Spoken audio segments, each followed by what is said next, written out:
আজ আপনাদের সাথে শেয়ার করছি একদম নতুন ধরনের একটা পাস্তা রেসিপি, যা বাচ্চা থেকে বড় সকলেই ভীষণ পছন্দ করবে।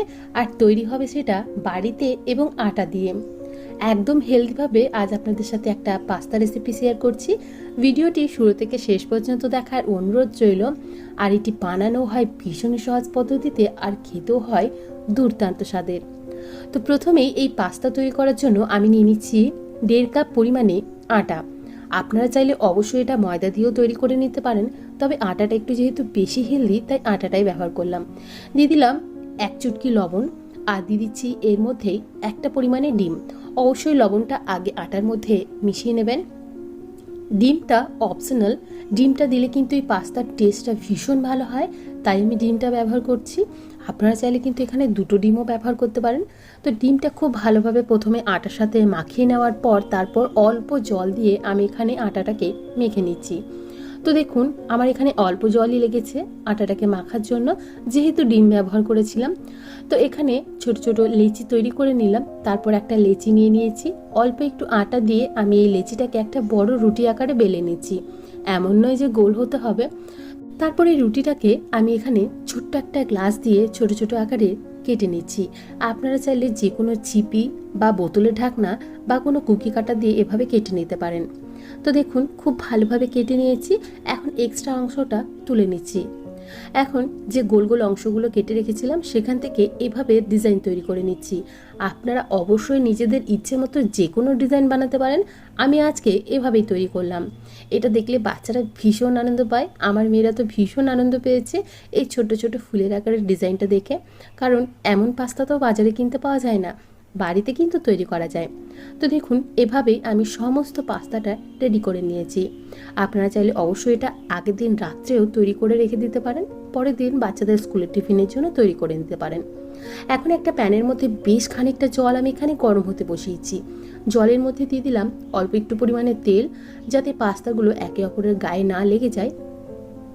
এখন এই গরম জলের মধ্যে সমস্ত পাস্তাগুলোকে দিয়ে দিচ্ছি। তো সমস্ত পাস্তাগুলোই আমি এই গরম জলের মধ্যে দিয়ে দিয়েছি, কিন্তু একটাও ভেঙে যাবে না, ফেটে যাবে না। যেহেতু আমরা ডিম ব্যবহার করেছি এই পাস্তাগুলো কিন্তু অনেকটা পরিমাণে ফুলে উঠবে। তো দেখুন পাস্তাগুলো দিয়ে দেওয়ার পর আমি এখানে একটু নাড়াচাড়া করে দিচ্ছি, যাতে সবটাই খুব ভালোভাবে জলের মধ্যে ডুবে যেতে পারে আর খুব ভালোভাবে সব পাস্তাটাই একই সাথে সেদ্ধ হয়ে যেতে পারে। তো দেখুন খুব ভালোভাবে আমি এখানে পাস্তাটা সেদ্ধ করে নিয়েছি। আর এই পাস্তাটা সেদ্ধ হতে আমার এখানে প্রায় 10 মিনিটের মতো সময় লেগেছে। তো দেখুন পাস্তাগুলো আমার সেদ্ধ হয়ে গেছে। এখন একটা ছাঁকনির মধ্যে আমি এভাবে ছেঁকে নিয়েছি, খুব ভালোভাবে জলটা ড্রেন আউট করে দিয়েছি। আর পাস্তাগুলো দেখুন কতটা সুন্দর তৈরি হয়েছে। তো এভাবে আপনারা নানা ধরনের পাস্তা বাড়িতেই তৈরি করে বাচ্চাদের খাওয়াতে পারবেন। এখন এই পাস্তাগুলোকে রান্না করে নেব। তার জন্য একটা প্যানের মধ্যে অল্প একটু সাদা তেল নিয়ে নিলাম। তার মধ্যে দিয়ে দিচ্ছি 1 চামচ পরিমাণে রসুন কুচি এবং 1 চামচ পরিমাণে দিয়ে দিলাম আদা কুচি। এখন খুব ভালোভাবে সমস্ত কিছু একসাথে নেড়ে নিচ্ছি। তো আদা রসুনটা খুব ভালোভাবে একটু ব্রাউন হয়ে এলে এর মধ্যে দিয়ে দেব কুচি নেওয়া পেঁয়াজ। আমি এখানে একটা বড় সাইজের পেঁয়াজকে খুব ভালোভাবে মিহি করে কুচিয়ে নিয়েছিলাম, সেটাই দিয়ে দিলাম। অল্প একটু লবণ দিয়ে দিলাম যাতে পেঁয়াজগুলো খুব তাড়াতাড়ি নরম হয়ে যায়। তো অল্প একটু পেঁয়াজগুলোকে ভেজে নিয়েছি।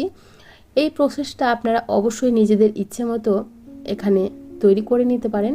আমি এরপর দিয়ে দিলাম একটা বড় সাইজের টমেটো আর একটা ছোট্ট ক্যাপসিকামের অর্ধেকটা। এখানে আপনারা চাইলে গাজর, বিনস আপনাদের ইচ্ছে মতো সবজি ব্যবহার করতে পারেন। আমি এই সবজি দিয়েই আজকে পাস্তাটা তৈরি করে নেব। তো দেখুন খুব ভালোভাবে অল্প একটু ভেজে নিয়েছি। তারপর দিয়ে দিলাম সামান্য পরিমাণে একটু হলুদের গুঁড়ো রঙের জন্য। আপনারা চাইলে এখানে ইচ্ছে মতো ঝাল ব্যবহার করে নিতে পারবেন। আমি যেহেতু বাচ্চাদের টিফিনের জন্য তৈরি করছি তাই এখানে আমি ঝালটা ব্যবহার করলাম না। তারপর এখানে দিয়ে দিচ্ছি বেশ অনেকটা পরিমাণে টমেটো কেচাপ এবং 1 চামচ পরিমাণে সয়া সস। দিয়ে দিচ্ছি সামান্য পরিমাণে গোলমরিচের গুঁড়ো, দিচ্ছি পাস্তা মশলা, যেটা প্যাকেটজাত বাজার থেকে কিনতে পাওয়া যায় সেই পাস্তা মশলাই ব্যবহার করেছি। এখন সমস্ত কিছু আবারও নাড়াচাড়া করে অল্প একটু রান্না করে নিচ্ছি।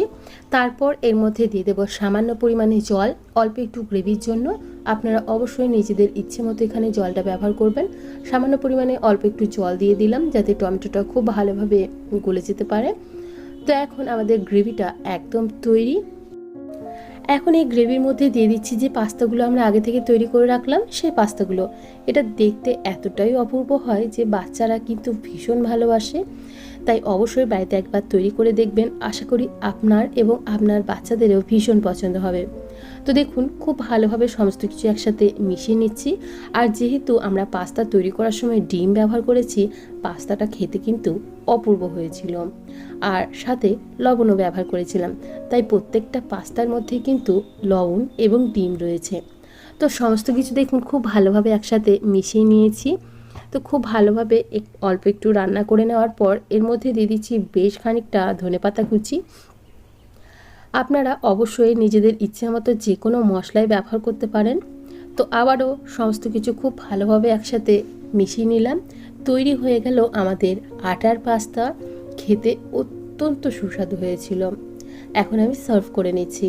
তো ভিডিওটি আপনাদের কেমন লাগলো অবশ্যই কমেন্ট করে জানাবেন। ভালো লেগে থাকলে প্লিজ একটা লাইক করে দেবেন। আজকে তাহলে এখানেই বিদায় জানাচ্ছি। আবারও হাজির হয়ে যাব অন্য কোনো দিন অন্য কোনো রেসিপি নিয়ে। ভিডিওটি সম্পূর্ণ দেখার জন্য আপনাদের সবাইকে অসংখ্য ধন্যবাদ। বাই।